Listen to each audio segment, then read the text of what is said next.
What's up everybody, this is Reese here from C Manga and welcome to my review of Fairy Tail chapter 423, Because I Love You.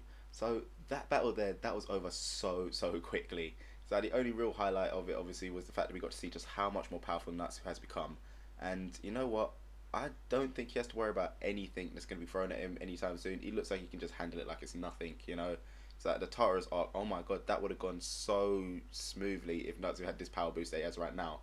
So I think about it, Mod, he would be nothing. It's like his power level right now, plus the power of friendship, no one can touch him, you know. But yeah, I did kind of get one thing right from what I said last time. The fact that Natsu, he had absolutely no idea who this Blue Note guy was. But yeah, this guy, the Blue Note dude, he actually has some serious issues after his whole defeat with Gildarts. It probably kind of, you know, made him have to live with the shame of actually being defeated, because he seemed like the type of person who's like, no one can defeat me, I am all powerful, all bow before me when I walk in because of my gravity powers. And then he got beaten by Gildarts, you know, and it's like, Gildarts did struggle a little, you know, but Jesus, Natsu, he is crazy. It's like the guy comes walking in, you know, looks like he's activated his full power, seems like everyone around him just fell to their knees, and it's just like, damn, Natsu straight away, boom, firepower to blow himself up, one giant dragon roar, and oh my god, took everything out. That thing was like a nuclear blast, for God's sake. So yeah, that just really does go to show exactly how powerful Natsu has become, because like I said, Gildarts, he did kind of struggle with that battle a little, you know, it seemed quite evenly matched, but this, so one-sided, it wasn't even funny. And what made it even worse is the fact that I don't even think Natsu was even serious, because, you know, he did have that little line a bit later where it's like, oh man, it's over already, I didn't even get to go berserk. So what the hell is it going to look like when he actually does go berserk? That is madness. You see, this is what I really wanted with Fairy Tail, you know, just like something to explain why these characters are so powerful, you know, a nice little training arc, which is what I've been saying for ages. I know a lot of people say Fairy Tail, it doesn't need a training arc, you know, it's all about the adventure, but if they do some training, then it kind of makes sense why they're able to beat all these super powerful people, you know, all these dark guilds, other guilds who have become stronger by, you know, even they say they've been training, stuff like that. But yeah, so obviously, you know, I was expecting us to get a nice little power boost after that training arc, but seriously, this was ridiculous. You know, I'm thinking, like, now the one thing that's going through my mind is, has he finally begun to tap into his kind of like his demon potential, you know? Is he slowly becoming Aetherius Natsu Dragneel? Is that Aetherius title finally starting to come into play?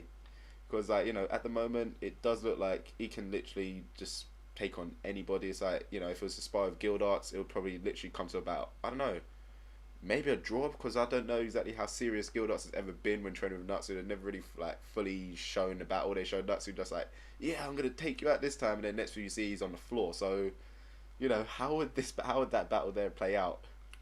But anyway, back to the chapter. Obviously, after the defeat of their leader, the Orochi gang, they just basically completely surrendered, and the faces were so funny because it's like, oh my god, he just one-shotted Blue Note. What the hell? It's like, we can't take him on. All of them just ended it, swift end to the battle, and after that we kind of like get a whole little blah blah blah, teary-eyed departure of Wendy from Lamnia's scale as she returns to Fairy Tail.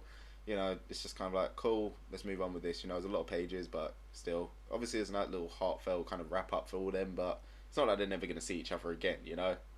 So anyway, now we finally get to see who the next member who's going to be recruited is, and you know what, this actually did come as a complete surprise to me, because like, I was thinking, okay, now they got Wendy, they're probably going to go for Urza or Grey, you know, because they're like the main kind of 5 people who you always see together, you know, on missions. But next up is actually, in fact, Juvia, and it seems like she's kind of gone back to a whole little Rain Woman mantle. My guess is obviously because, like, I don't know, maybe Grey went to go train off somewhere by himself, leaving her all alone. I do find it a little bit strange, though, just for the sole fact that, obviously, before the time skip, we saw those two did kind of get a little more closer, you know, they got a bit more lovey-dovey. Grey's there, even, like, embracing Juvia properly. They seem like they're going to be finally, you know, going steady kind of thing. So it'll be kind of interesting to see like his whole reason for leaving her, you know, whether it's just like he has to go find some closure with something or what, you know. Either way, it's like Juvia's the next person, that's not going to be Grey, which is a little bit sad. But yeah, it's not like I'm just not happy with it. It's just kind of like the recruitment process at the moment. It does seem a little bit weird, you know, the way Mishima's doing it. So Juvia especially just seems a bit weird. Just so fact that obviously, like I said, Wendy, she did come along quite late into the series, but she did end up integrating into the main kind of cast of characters. So yeah, it just seems a bit weird as that Juvia is going to be the next person, unless that will tie into the whole let's get Grey now.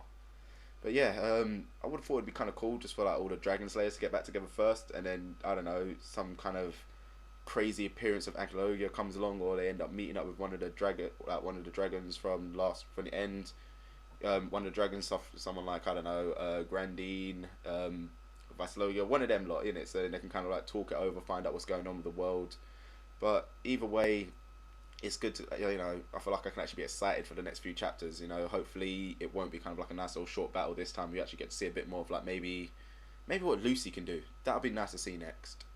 But yeah, other than that, there's not really much to the chapter. I guess the main, like I said, the main big thing was seeing how much more powerful Natsu has become, and geez, it does put a big smile on my face. So yeah, that's the end of this chapter from me, guys. You know what to do at the end of these. Let me know what you thought about this chapter in the comment section below. And as usual, don't forget to check out other things to do on the channel. So I'll see you next time.